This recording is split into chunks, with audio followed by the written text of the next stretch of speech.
tardes, amigos televidentes. Qué gusto de estar aquí compartiendo un programa más de su médico en casa, Viva Mejor. Soy la doctora Jessica Matute Miranda, médico cirujano, y estoy muy contenta de poder compartir con ustedes esta noche un tema tan importante como es la depresión. Tal vez estamos preocupados por tener síntomas de frustración, de tristeza, algo que nos está preocupando, nos tiene muy tensos y pensamos que tenemos depresión. Pues no se puede perder el programa del día de hoy. Sofía, ¿cómo podemos conceptualizar o a qué llamamos depresión? A ver, Jessica, yo tengo una concepción muy sencilla de lo que es la depresión y la comparto para quienes quizá les cuesta entender etimológicamente lo que es. Depresión indica un vacío, ¿sí? Cuando hablamos de una depresión, si fuese en el caso de tierra, para ponerlo algo similar, es cuando hay un pozo, hay un vacío. Eso es estar deprimido, es caer en un pozo. Además, depresión implica una presión, ¿sí? Algo que empuja hacia abajo. Eso que nos empuja hacia abajo y nos hace estar todo el tiempo en este pozo sumergido es la percepción que tenemos de la vida. La tristeza no es lo mismo que la depresión. La tristeza es solo una de las sintomatologías anímica que puede tener una persona deprimida. Dentro de la depresión hay un espectro de 5 tipos de síntomas y evidentemente lo conversaremos con la doctora.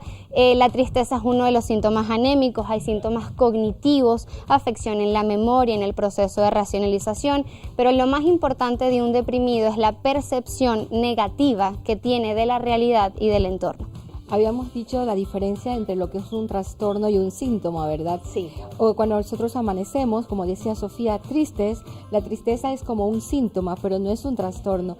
Ya cuando hablamos de depresión es un conjunto de signos y síntomas, ¿verdad? Con un desorden cognitivo, y es evidente porque hay daños a nivel neurobiológico, especialmente en áreas hipocampales que están relacionadas con memoria. Entonces los individuos que están depresivos también van a tener alteraciones de la memoria.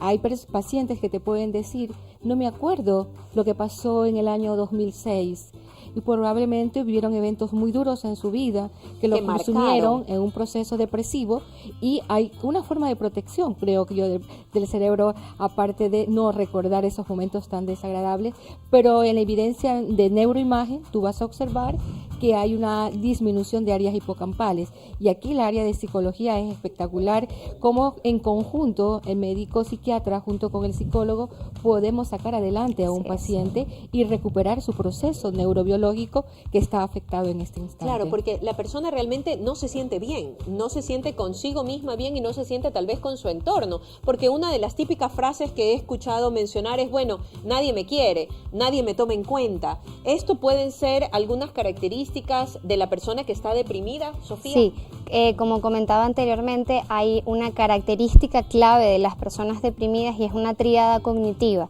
Hay una visión negativa de sí mismo, hay una visión negativa del entorno y hay una visión negativa del futuro.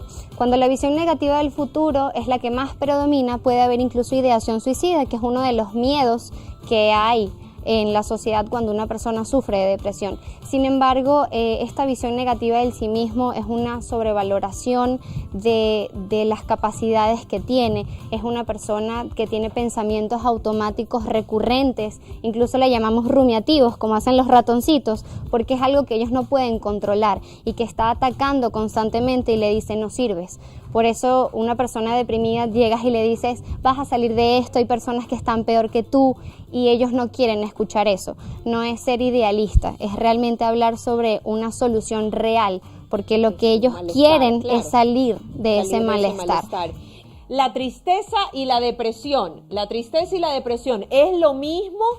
Habíamos dicho hace un momento que tenemos que aprender, ese es el primer paso, aprender a diferenciar entre lo que es la depresión y lo que es la tristeza. La tristeza lo veríamos como un síntoma y la depresión la vemos como un trastorno. La depresión es causa de un desequilibrio químico en el cerebro. ¿Esa es la causa de la depresión? Sofía, ¿qué podemos decir sobre esto? Sí y no. Es decir, el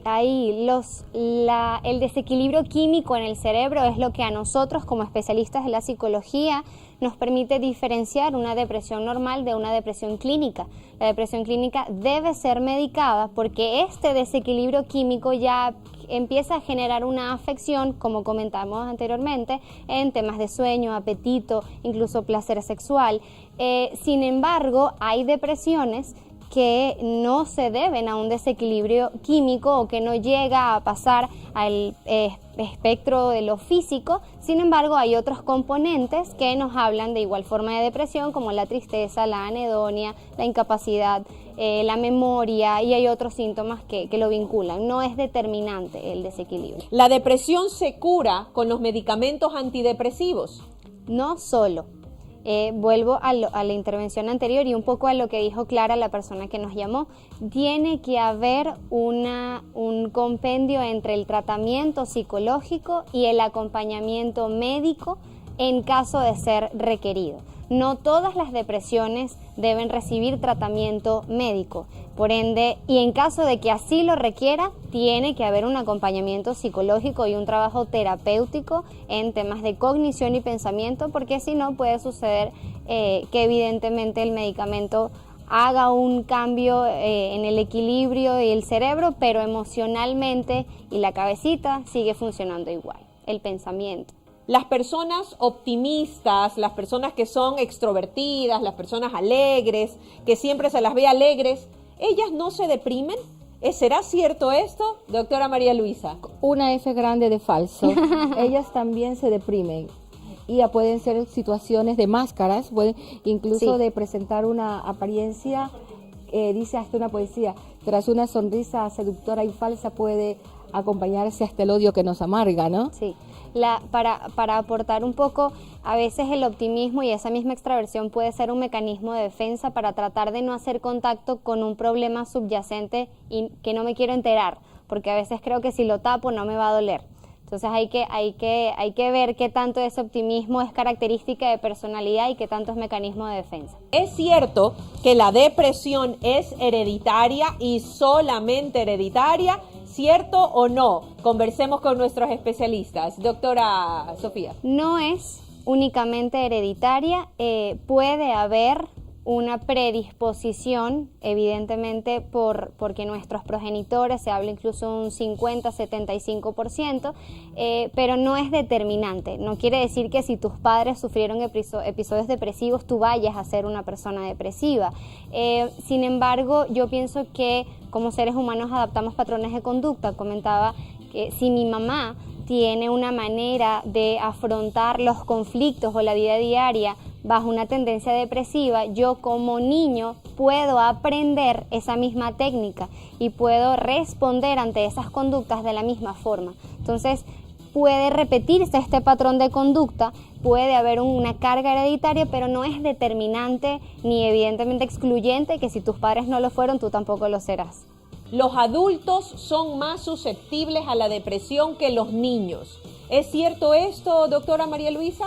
Bueno, en el pasado pensábamos que los niños no se deprimían y la vida y las neurociencias dicen que no, que los niños también se deprimen, y sino que ellos enmascaran sus conductas a través de berrinches, a través de irritabilidad, bajo rendimiento académico. Entonces debemos tener pendientes aquellos papás que tenemos niños pequeños en que los cambios abruptos de conducta pueden ser que estén sufriendo situaciones dolorosas en la escuela.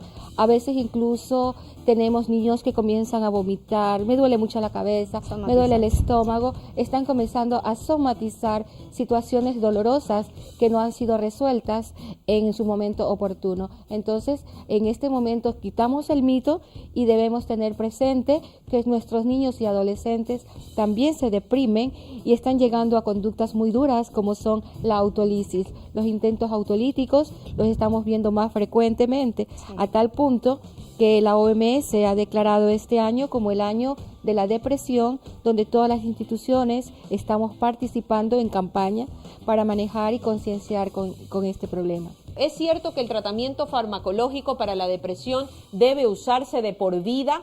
¿Es cierto esto, Sofía? No, no lo es. y gracias que no lo es, porque debe haber una luz al final del túnel. El deprimido quiere salir del estado y entender que este es un estado en el que puede seguir el resto de su vida. Hay que iniciarlo y, como todo, hay que ir a hacer un acompañamiento con la terapia hasta terminar el proceso. Nosotros en una terapia cognitivo-conductual de 12 a 20 sesiones podemos crear un cambio muy importante en una depresión mayor. Entonces no es de por vida, no hay que amarrarse al tratamiento, porque también el fármaco se vuelve una muleta muy buena para no volver a caer, por miedo a no volver a caer. Entonces allí también un trabajo psicológico interesante sobre lo que significa y lo que se vuelve el fármaco para la vida del paciente. Perfecto. Y Sofía, ahí también hay que ver que los pacientes, cuando se recuperan de su depresión, quieren dejar el medicamento. Sí. Entonces deben recordar que tiene un proceso. Así es. Ya no mínimo de 6 meses a 9 meses. Así es. Y junto con el psicólogo podemos saber si realmente el paciente está ya en una preparación, como para lo que nosotros llamamos el destete o la disminución del fármaco. Sí. Pero uno de los fracasos dentro de la depresión es justamente que entre las 3 semanas el paciente se siente tan bien que dice ya no necesito fármaco, o tienen tanta impaciencia que dice el fármaco no me hace bien, y comienzas a ir de médico en médico y no esperas el proceso biológico, ¿no? Así es. ¿Qué podíamos como padres, como familiares de alguien en casa que ver o a quién podemos sospechar de que esta persona, este joven, este adolescente puede tener digamos que una desviación hacia la tendencia de un suicidio? ¿Cómo podríamos darnos cuenta, doctora María Luisa? ¿Qué podríamos mencionarles tal vez como para estar alertas un poquito? La campaña es Habla, la de depresión.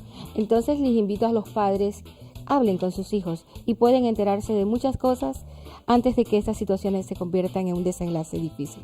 Sí. Perfecto. Sofía, ¿qué podríamos tal vez sugerirle a los papás en casa? Creo que hay dos claves. Uno es el no me importa, y hay que darle valor a las verbalizaciones que ellos tienen y no creer que es una tontería. No me importa hacer esto, no me importa la vida, no pasa nada si me muero. Esas cosas hablan de una desvaloración a la vida como tal. Y la anedonia, que es la incapacidad de sentir placer por las cosas, es cuando realmente nada te genera placer, nada, es más allá de la apatía que está vinculada con la motivación, es realmente cuando nada de lo que haces te genera satisfacción. Entonces allí hay una clave muy importante que puede llevarlos a pensar en el suicidio como una solución o una opción viable. ¿Cómo diagnostica usted en su consulta médica una persona que tiene depresión? Sabemos que le hace una historia clínica. ¿Qué indaga un poquito? ¿Cuáles son los pasos a seguir para que conozcan nuestros amigos televidentes? Bueno, nosotros tenemos que primero hacer una especie de rapport con el paciente para que él pueda expresar lo que está sucediendo. A veces puede suceder que no habla y es la parte más difícil, pero cuando nosotros podemos ir por cosas, ¿estás durmiendo bien? ¿Cómo está tu apetito? ¿Estás llevándote bien con tu pareja? ¿Te estás llevando bien con tus papás? ¿Te irritas fácilmente? Y algo importante, a veces son los síntomas somáticos. ¿Cómo vas a hacer? ¿Te duelen mucho las piernas? ¿Sientes que estás muy pesado? O puedes decir, tengo problemas digestivos, te llenas mucho de gases, hay muchos problemas gastrointestinales. Ya a veces también nosotros podemos ver a estas personas con problemas en su, como le decía, el sueño. El sueño puede ser de inicio, un sueño puede ser que es de inicio, yo no me puedo quedar dormida. Entonces hay un componente muy ansioso.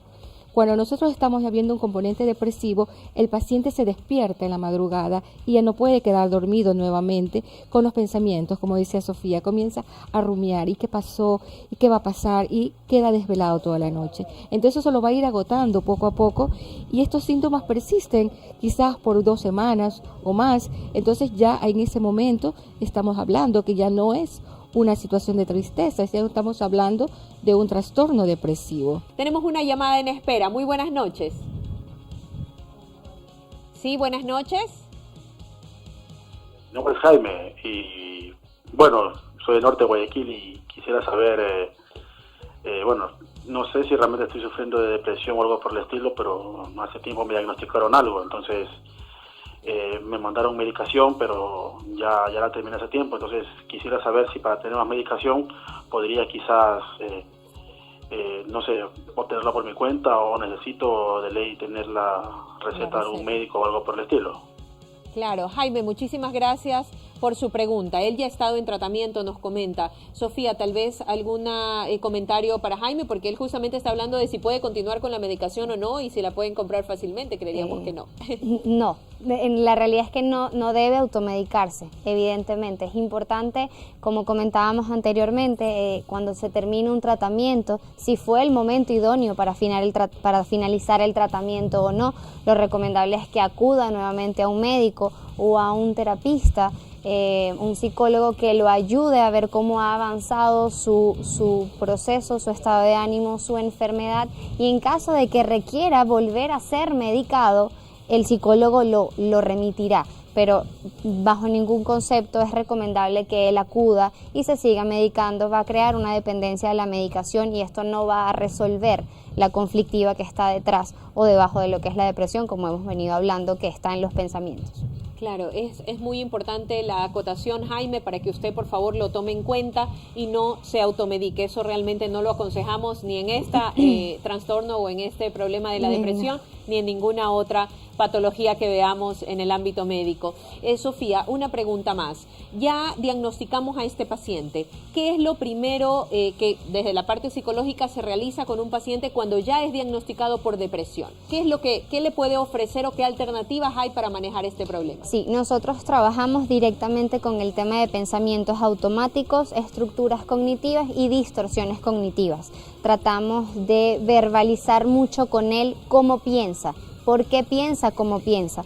Porque nuestra idea es tratar de tumbar esas creencias, ¿sí? Llegar a esos esquemas de pensamiento subyacentes para poder atacarlos y ayudarlos a cambiar su percepción.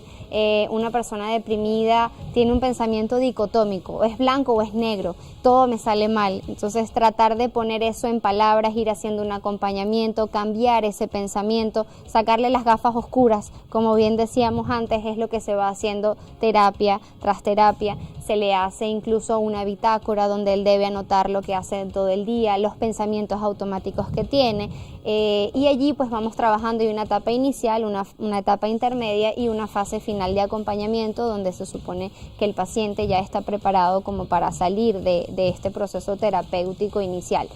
Nosotros tenemos un manual diagnóstico que también lo utilizan en medicina, del DSM-5 actualmente, y lo que tiene son los criterios de diagnóstico, y es lo que rige un poco el diagnosticar o no una depresión y qué tipo de depresión es. Si es una depresión mayor, si es un episodio único, si es recurrente. Entonces manejamos un poco el mismo lenguaje, claro. El abordaje terapéutico que se le da pues evidentemente es distinto, pero igual el acompañamiento siempre va a ir de la mano. El seguimiento que se le va a hacer al paciente, que es un puntal clave. Sí. Tenemos una consulta en redes sociales que la vamos a ver en pantalla para poderles ayudar. Primero la llamada telefónica, porque después se nos va de la llamada. Muy buenas noches.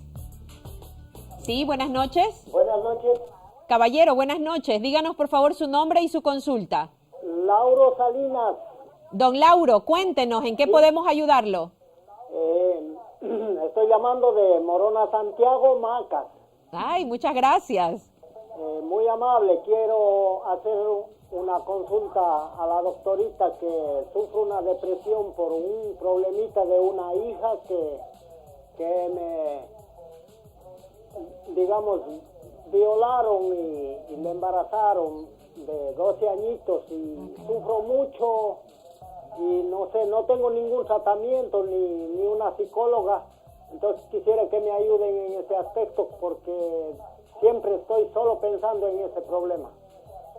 Caballero, muchísimas gracias por su llamada. Un cordial abrazo para todas las personas que nos están escuchando desde tan lindo lugar.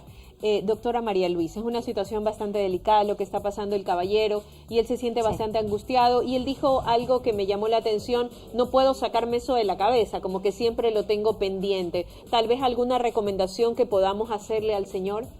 Yo pienso que en Morona también tienen que haber centros de salud donde hay los médicos. Recuerde la persona que nos está escuchando que los médicos generales están siendo preparados en la guía MHGAP, que es una guía justamente para los profesionales que no son psiquiatras. Entonces ellos están en la capacidad de manejar antidepresivos o psicotrópicos, y considero de que hay mucha coordinación con los psicólogos en estos centros de salud. Usualmente se está tratando de que haya el psicólogo y el médico preparado con estas guías para que puedan manejar. Yo creo que la persona que nos llamó está sufriendo mucho y ya está desarrollando conductas obsesivas que son parte del proceso depresivo. No sabemos cuánto tiempo, si será un mes, un año, 2, o sea, no sabemos cuánto tiempo él está viviendo con ese dolor. Entonces es una situación muy dolorosa, pero que él puede buscar ayuda en un centro de salud, o también hay una llamada al 171, que es del ministerio. Alguien te dice, tú pones extensión 2 y alguien al otro lado te contesta y tú hablas de tu problema. Yo estuve en terapia por 6 meses y sentía que no hacía nada. Solo iba a contarle mis cosas y ella me escuchaba. ¿Por qué debería ir yendo a esta terapia? O sea, ¿por qué tengo que seguir yendo a esta terapia? Yo creo que Sofía nos puede ayudar. Justamente es una terapia que ha estado probablemente con una psicóloga. Tiene que seguir yendo, quizá no a esa persona, ¿sí? Es decir, hablábamos antes del rapport que el terapista hace con el paciente. Todos somos personas y tenemos diferentes maneras de trabajar en consulta, y quizá a lo mejor si no hago ese clic con ese terapista, nos pasa con los médicos. Yo voy a un médico, no me gusta, voy a otro y pruebo. Así también funciona en psicología. Hay algo importante, y es que en psicología tenemos muchas corrientes de pensamiento. Es importante saber a cuál estoy yendo y cuál es más efectiva. Para problemas de depresión, el psicoanálisis quizá no es la mejor solución, porque el psicoanálisis trata de un poco empezar por el pasado para trabajar pensamientos inconscientes y no tiene un abordaje directo.